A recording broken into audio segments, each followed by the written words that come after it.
بسم اللہ الرحمن الرحیم. تمام دیکھنے اور سننے والوں کو میری طرف سے السلام علیکم. آج کی خبریں کہ پاکستان کس بند گلی کے اندر داخل ہو چکا ہے, پاکستان کا فارن آفس نے کیا سٹیٹمنٹ دی ہے, پاکستان کے ساتھ جو امریکن سینیٹر ہیں کانگریس کے اور ڈیموکریٹ کے وہ کیا کرنا چاہتے ہیں, اور پاکستان کی گیس پائپ لائن کا جو مسئلہ ہے وہ کس طرف کو جاتا ہے اور پاکستان کس طرف کو جاتا ہوا نظر آ رہا ہے. انہی چیزوں کے اوپر جو ہے وہ بات کرنے کی کوشش کرتے ہیں. اب آتے ہیں جی ان خبروں کی طرف جو سب سے اہم ترین خبریں ہیں پاکستان کے حوالے سے, امریکہ کے حوالے سے. آپ کو یاد ہوگا عمران خان صاحب نے ایک ایبسلیوٹلی ناٹ کہا تھا اور اس کے بعد وہ دنیا کے اندر مقبول ہو گیا کہ عمران خان صاحب نے امریکہ کو ایبسلیوٹلی کہا. آپ کو یاد ہوگا کہ ایران نے حالیہ دنوں کے اندر ایک پاکستان کو میسج کنوے کیا تھا کہ اگر گیس پائپ لائن کا معاہدہ آپ نے مکمل نہ کیا, آپ کو ستمبر تک ٹائم دیا جاتا ہے, اگر آپ نے پائپ لائن جو ہے اس کا کام جو ہے وہ شروع نہ کیا پھر آپ کے اوپر 18 ارب ڈالر کا ہرجانہ کیا جائے گا. پاکستان نے امریکہ سے ریکویسٹ کی تھی کہ آپ برائے مہربانی ہمیں یہ گیس پائپ لائن جو ہے وہ اس کے اوپر کام کرنے دیں اور اس کو کنیکٹ کرنے دیں پاکستان کے جہاں سے معاملات سارے گیس کے چلتے ہیں وہاں پر. تو اس کے اوپر امریکہ نے کیٹاگوریکلی جو ہے وہ نو بولا تھا, یعنی انہوں نے بھی ایبسلیوٹلی ناٹ بولا تھا.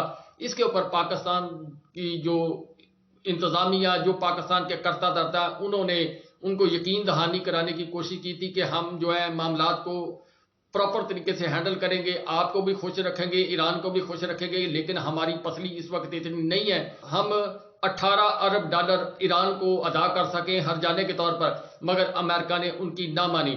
حالیہ دنوں کے اندر آپ کو جیسے پتا ہے کہ امریکہ کے اندر 5 نومبر کو الیکشن ہے اور ٹرمپ اور جو بائیڈن کی ایک ریس لگی ہوئی ہے, اور سینیٹر جو ہیں وہ اپنا نقطہ نظر بیان کرتے ہوئے, یعنی جس کو پٹیشن بول رہے ہیں, ریکوزیشن بول رہے ہیں, یا اپنا ایک مراسلہ جو ہے وہ تحریر کر کے انہوں نے جو اینتھونی بلنکن ہے ان کو دیا, اور اسی طرح جو بائیڈن صاحب کے ٹیبل پر وہ پہنچا ہے. کانگریس کے سینیٹر جو جن کی تعداد 31 کے قریب ہے انہوں نے ایک لیٹر جو ہے وہ بھیجا ہے اینتھونی بلنکن صاحب کو اور جو بائیڈن صاحب کو کہ یہ جو پاکستان کے اندر فارم 45 فارم 47 والا جھگڑا جو چل رہا ہے, الیکشن جس طریقے سے پاکستان کے اندر غیر منصفانہ طریقے سے کرایا گیا, تمام شواہد جو ہے انٹرنیشنل میڈیا نے ان کو فراہم کیے ہیں, جو پاکستان سے ایویڈنس لوگوں نے فارم 45 کے ان کو دیے ہیں, جو اوورسیز پاکستانی ہیں انہوں نے ان کو دیے, اور اس کے اوپر انہوں نے اپنی ایک چارج شیٹ تیار کی ہے. اور وہ سینیٹر بڑے طاقتور سینیٹر ہیں, وہ جو موجودہ جو بائیڈن کی حکومت کے ہیں اس کے وہ بھی آدمی اس کے اندر سینیٹر جو ہیں وہ شامل ہیں. اسی طرح جو ٹرمپ صاحب کی پارٹی کے لوگ ہیں وہ بھی اس کے اندر شامل ہیں, اور یہ وہ لوگ ہیں جن کی بات کو کوئی بندہ ٹال نہیں سکتا. انہوں نے جس طریقے سے یہ اپنا عدم اعتماد پاکستان کے اوپر کہا اور جو بائیڈن سے کہا ہے کہ اس کی صاف اور شفاف تحقیقات کروائی جائیں, صاف اور شفاف تحقیقات کروانے کے بعد پاکستان کے لیے ایک حکم نامہ جاری کیا جائے کہ یہ جو حکومت آئی ہے اس کو تسلیم نہ کیا جائے, اس کے اوپر جو بھی قدغن لگانی ہے وہ لگائی جائے. کیا جو بائیڈن صاحب ایسا کر سکیں گے یا نہیں کر سکیں گے؟ الیکشن ہے. ویسے تو سائفر انہی کا آیا تھا جس کی وجہ سے عمران خان صاحب کی حکومت گری تھی, جس کی وجہ سے عمران خان صاحب پر 200 FIR ہوئی, جس کی وجہ سے PDM 1 آئی, PDM 2 آئی, جس کی وجہ سے پاکستان کے اندر جبر ہوا, تشدد ہوا. یہ سارا کچھ ہوا اس وجہ سے جب جو بائیڈن صاحب کی طرف سے ڈونلڈ لو نے پاکستان کے اندر اسد مجید صاحب کے ذریعے پیغام بھیجنے کی کوشش کی تھی, اور اس کے بعد پھر اس حکم پر امپلیمنٹ ہوا, اور عمران خان صاحب آج 200 مقدمات کے ساتھ جیل میں بیٹھے ہیں. 31 سے 35 سال کے قریب ان کو سزا ہو چکی ہے. یہ ساری چیزیں عمران خان صاحب کے ساتھ اس سائفر کے بعد ہوئی, اور اس سائفر کے بعد پاکستان کے اندر صنعت تباہ ہوئی, پاکستان کے لوگ سطح غربت سے نیچے گئے, پاکستان کے اندر کسان تباہ ہوا, پاکستان کا سارا معاشی ڈھانچہ وہ تباہ ہوا, پاکستان کے اندر ایکسپورٹ امپورٹ کے معاملات خراب ہوئے, پاکستان ڈیفالٹ کے قریب گیا, ڈیفالٹ کے قریب جاتے جاتے پھر تھوڑا سا سنبھلا, اور اس دوران کوئی بیرون ملک سے سرمایہ کاری نہیں آئی, اور جو کچھ انہوں نے کیا اس کی وجہ سے اوورسیز پاکستانی بھی ناراض ہو گئے. یہ سارا کچھ ہوا. اس کے اوپر اب BBC, Times, intercept, economist, Moody's اور بلومبرگ دیگر جتنے بھی ادارے ہیں وہ سب جو ہے آرٹیکل لکھتے ہوئے نظر آ رہے ہیں, اور اسی طرح کانگریس مین جو ہیں وہ اور جو ڈیموکریٹک سینیٹر ہیں وہ بھی احتجاج کرتے ہوئے نظر آ رہے ہیں. آسٹریلین لوگ جو ہیں وہ احتجاج کرتے ہوئے نظر آ رہے ہیں. UNO کے اندر اس کے اوپر احتجاج کیا جا رہا ہے. یہ سارا کچھ کیا جا رہا ہے. اب جو بائیڈن صاحب چھپکلی نہ نگلی جا سکتی ہے نہ اگلی جا سکتی ہے. فیصلہ انہی کا تھا عمران خان صاحب کو گرانے کا. اور پھر جب عالمی دباؤ آیا تو اینتھونی بلنکن صاحب نے کہا جی ہم جمہوریت کے علمبردار ہیں. جمہوریت کے علمبردار یہ ہوئے کہ پاکستان کے اندر سی ڈی نمبر 45 اور سی ڈی نمبر 47 کا جھگڑا بنا. جو جیتا اس کو ہرایا گیا, جو ہارا ہوا تھا اس کو جتایا گیا. جس طرح اچکزئی صاحب نے اپنے خطاب کے اندر بتایا کہ 1 ارب روپے کے اندر جو ہے وہ سیٹ بکی ہے. جس نے 1 ارب دیا پتہ نہیں وہ کس کو دیا, یہ اچکزئی صاحب بہتر بتا سکتے ہیں. جو ان کی تقریر جو انہوں نے کل قومی اسمبلی کے اندر کی, اس کے علاوہ انہوں نے ڈیمانڈ کی کہ عمران خان صاحب کو چھوڑا جائے, اور یہ اس کے ساتھ ساتھ تسلیم کیا کہ پاکستان کی قوم نے عمران خان صاحب کو ووٹ دیا, آپ ان کا مینڈیٹ تسلیم کریں. اور آج پاکستان تحریک انصاف کی طرف سے ایک جو ہے اعلامیہ جاری ہوا, ابھی فائنل نہیں ہے, میں اس کے متعلق کنفرم نہیں کر سکتا, کہ اچکزئی صاحب پاکستان تحریک انصاف کی طرف سے یعنی سنی تحریک کونسل کی طرف سے صدارتی الیکشن لڑیں گے. اس سلسلے کے اندر انہوں نے مولانا فضل الرحمان صاحب سے بھی ملاقات کی ہے. بہرحال کہ جو سینیٹر کا خط ہے وہ ایک گلے کا پھندا بنا ہوا تھا, اور اس کے اوپر پاکستان کا فورن آفس بولا. فورن آفس نے بولنے کے بعد یہ کہا ہے کہ آپ ہمارے اندرونی معاملات کے اندر مداخلت نہیں کر سکتے. یہ الفاظ آپ یاد کریں. عمران خان صاحب نے جب اسلام آباد کے اندر جب ان کے خلاف عدم اعتماد آئی تھی یا سائفر آیا تھا, عمران خان صاحب نے ایک لیٹر جو جیب سے نکال کر لہرایا تھا جس کے اوپر ان کو سزا ہوئی. اس وقت کے D G I S P R جناب میجر جنرل بابر افتخار صاحب نے یہ کہا تھا کہ کانسپریسی ہوئی ہے, انٹرفیرنس نہیں ہوئی. آج جو فورن آفس کا جو بیان آیا اس کے مطابق انٹرفیرنس ہوئی ہے. اس وقت ڈیمارش دیا گیا تھا. آج بھی جو سٹیٹمنٹ جو ذرائع کے مطابق خبر ہے کہ فورن آفس نے امریکہ کو کہا کہ آپ الیکشن کے معاملے میں ہمارے ساتھ مداخلت نہیں کر سکتے. ہم نے جو سیاہ سفید یہاں کیا, جو مستری 45 نمبر کا, جو مستری 47 نمبر کا ہم نے تیار کیا, اس کے بعد اس نے 45 نمبر کی بلڈنگ ایک علیحدہ تیار ہوئی, 47 نمبر کی بلڈنگ ایک علیحدہ تیار ہوئی. ان تمام بلڈنگوں کے متعلق آپ سوال نہیں کریں گے کہ اس کا نقشہ کہاں سے ٹیڑھا ہے, کہاں ونڈو غلط لگی ہوئی ہے, ہوا آتی ہے یا نہیں آتی ہے, عوام کا سانس بند ہو رہا ہے یا نہیں ہو رہا, معاشی تباہی ہو رہی یا نہیں ہو رہی. یہ ہم نے ایسی بلڈنگ تیار کی ہے جس کے متعلق محمود خان اچکزئی صاحب نے کہا کہ 1 ارب روپیہ یہ ابھی آپ کو پتا چلے گا, پتہ نہیں 7 ارب 5 ارب 3 ارب پتہ نہیں کہاں کہاں تک بات گئی ہے. بات کھلے گی تو دور تک جائے گی, یہ بس سمجھے یوں چیز ہے. بہرحال کہ سینیٹر اپنی جگہ پر, جب یہ بیان فورن آفس کی طرف سے آیا, سینیٹر اپنی جگہ پر ڈٹے ہوئے نظر آ رہے. اب وہ ریونج فلی جو ہے وہ اس کے اوپر زیادہ ریئیکٹ کریں گے. جو فورن آفس نے بیان دیا ہے وہ کسی بھی ملک کے اندر انویسٹیگیشن کا مطالبہ کر سکتے ہیں, کیوں وہ چیمپئن ہے جمہوریت کے. وہ اس کے تحت کئی ملکوں کے اندر حملہ بھی کر چکے ہیں. کئی ملکوں کے اندر جو ہے وینزویلا کے اندر آپ کے سامنے مثال ہے کہ انہوں نے الیکشن تسلیم نہیں کیا. اسی طرح پاکستان پر وہ دباؤ بڑھاتے ہوئے نظر آئے ہیں. اس کے پیچھے کیا کہانی ہے, کیا ان کو لگ رہا ہے کہ یہ ناانصافی جو ہے ہیومن رائٹس کے حوالے سے ہوئی ہے, کچھ اور چیزیں جو جبر تشدد ہوا وہ چیزیں بھی انہوں نے ذکر کی ہیں. یہ ساری چیزیں کی ہیں, لیکن فورن آفس نے اس کے اوپر کہا ہے کہ آپ برائے مہربانی آپ اپنا راستہ لیں, ہم اپنا راستہ لیتے ہیں. یہ آنے والے دنوں کے اندر ایک بڑا مسئلہ کھڑا ہوتا ہوا نظر آئے گا. اس کی وجہ ٹرمپ اس کو کیش کرے گا, ٹرمپ اس کو اٹھائے گا. ڈونلڈ لو کا تعلق بھی جو بائیڈن صاحب کی حکومت سے, اور جو بائیڈن صاحب کی حکومت کو آڑے ہاتھوں لے رہے ہیں ٹرمپ صاحب نے گزشتہ دنوں بھی پوچھا تھا ایک چینل کے اوپر عمران خان صاحب کہاں ہیں, پھر ان کو بتایا گیا کہ وہ جیل کے اندر ہے.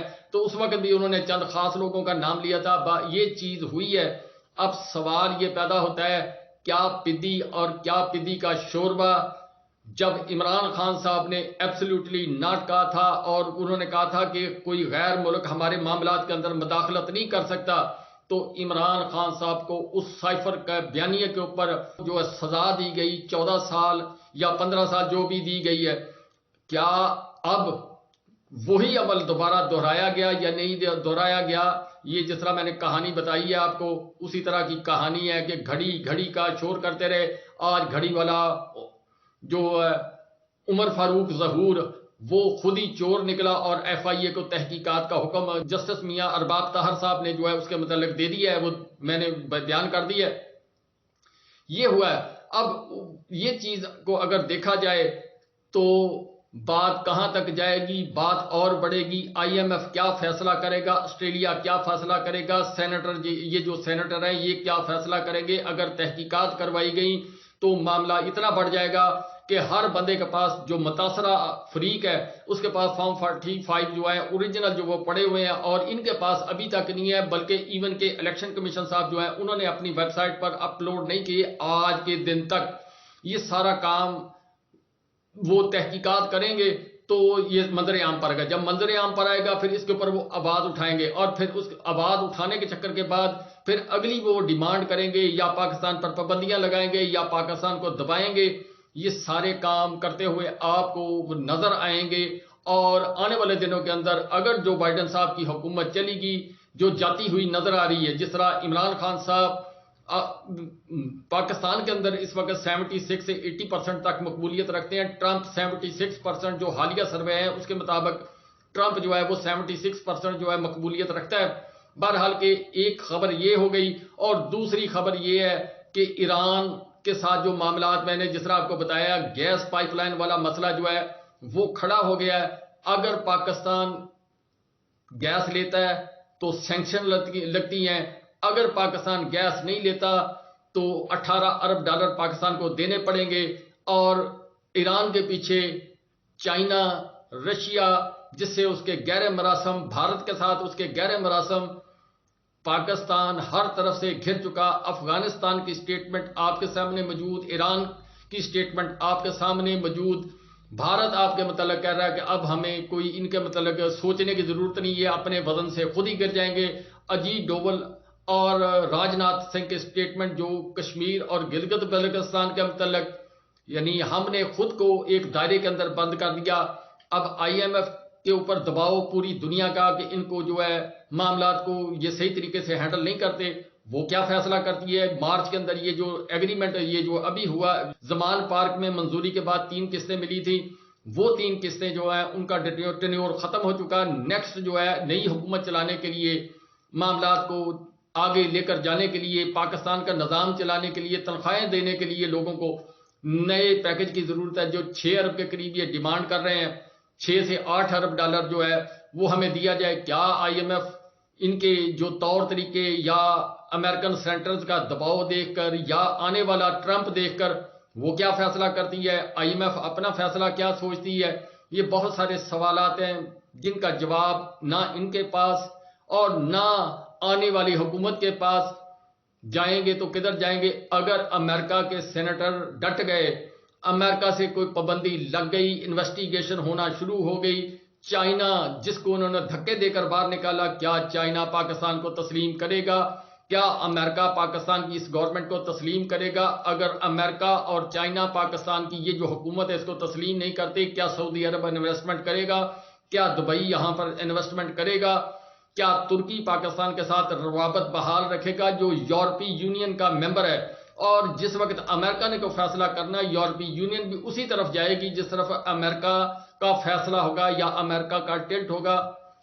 میری ایک ویڈیو پڑی ہے تو پنجابی کے اندر، وہ میں پہلے شروع پنجابی میں کرتا تھا، اونت کسے آپ ہنسے، یہ وہ کہانی ایک عجب کہانی ہے کہ اونت کسے اور آپ ہنسے کیسے۔ میرے ایک پرسنل میرے کلاس فیلو تھے جو کہیں کرائے پر جلوس کے اندر شامل ہونے چلے گئے، گرمیاں تھی، جون جولائی کا مہینہ تھا، اور ان کو وہ کرائے پر لے گئے، سرگودا کی یہ بات ہے، امبالہ سکول کے سامنے، دوپہر کے ٹائم کے اوپر، اس وقت روٹی مہنگی سستی ہوتی تھی تو شور ہوتا تھا، کوئی چیز 1 روپیہ 2 روپے مہنگی ہوتی تھی تو معاملات جو ہے خرابی کی طرف جاتے تھے، جلوس نکلتے تھے، لوگ آواز بلند کرتے تھے، اس طرح نہیں جس طرح اب لوگ جو ہے خاموش ہیں اور جوتے کھاتے جا رہے ہیں۔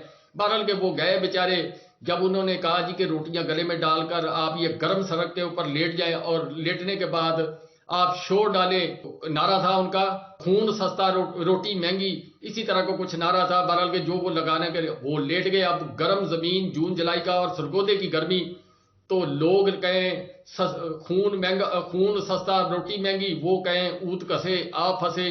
یہ بیچارے جو P D M 1 P D M 2 کا مرکب ہے، یہ اونت کسے اور آپ پھنسے، ان کے بیچاروں کے ساتھ یہ ہوا۔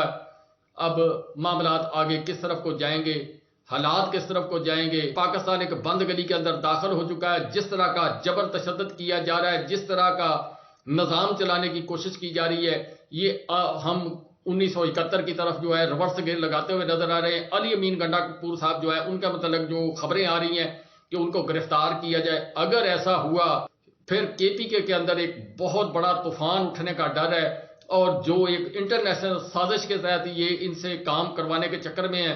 اگر لوگ میرے سمجھدار ہوں گے تو جو حکومت بن چکی اس کا مینڈیٹ تسلیم کریں، جو پاکستان کے اندر جس کو ووٹ ملا اس کو جیسا ملا اس کا مینڈیٹ اس کو واپس کریں، پاکستان کو ایک نئی راہ پر چلائیں. ورنہ شیخ مجید کے ساتھ بھی یہی ہوا تھا، اور اس کے بعد بھارت نے وہاں گھات لگا کر جو بیٹھا ہوا تھا، جو اس وقت بھی بیٹھا ہوا ہے، پھر اس نے اپنا کام کیا تھا. اگر دیکھا جائے تو ہم 1971 سے ہم نے سبق نہیں سیکھا. 2024 آ گیا، 2024 میں ہم واپس 1971 کی طرف جاتے ہوئے لگ رہے ہیں، اور ہمیں ڈر لگ رہا ہے کہ ضد، انا اور مفاد پرست لوگوں کا ایک ٹولہ ہے جس کی وجہ سے پاکستان جو ہے وہ غلط سمت پر جاتا ہوا نظر آ رہا ہے. ویڈیو لمبی ہوگی. اللہ حافظ.